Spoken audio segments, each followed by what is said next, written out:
അല്ലാഹുവേ അതനുസരിച്ചിട്ട് പ്രതിഫലം തരണേ റഹ്മാനെ. പരിശുദ്ധമായ റഹ്മത്തിന്റെ ബത്ത് പിരിഞ്ഞു, മഗ്ഫിറത്തിന്റെ ബത്ത് പിരിഞ്ഞു.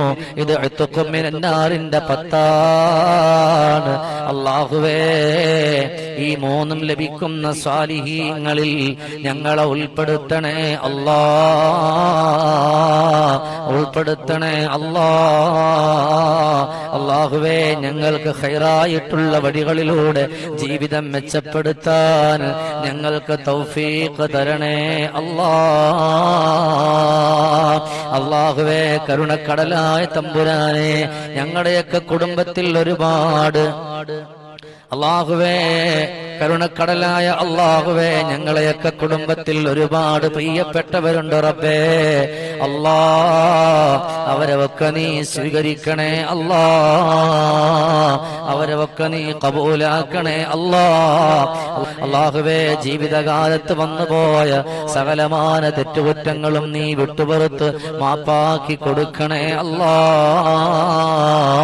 മാപ്പാക്കി കൊടുക്കണേ അല്ലാ, മാപ്പാക്കി കൊടുക്കണേ അല്ലാ.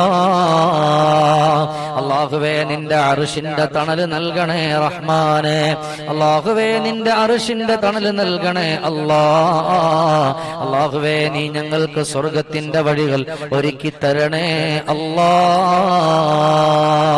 അല്ലാഹുവേ കരുണക്കടലായ റഹ്മാനെ, മാലിക്കുൽ മുലൂക്കായ അല്ലാ, പടച്ചോനെ ഈ പരിശുദ്ധമായ ഇത്ഖും മിനന്നാറിന്റെ 10 കഴിയുമ്പോ പാപങ്ങളൊക്കെ പൊരുത്തപ്പെട്ടവരുടെ കൂട്ടത്തിൽ ഞങ്ങളെ ഉൾപ്പെടുത്തണേ അല്ലാ, ഞങ്ങളെ ഉൾപ്പെടുത്തണേ അല്ലാ, ഞങ്ങളെ ഉൾപ്പെടുത്തണേ അല്ലാ. اللهم ربنا آتنا في الدنيا حسنة وفي الآخرة حسنة وقنا عذاب النار. آمين برحمتك يا أرحم الراحمين.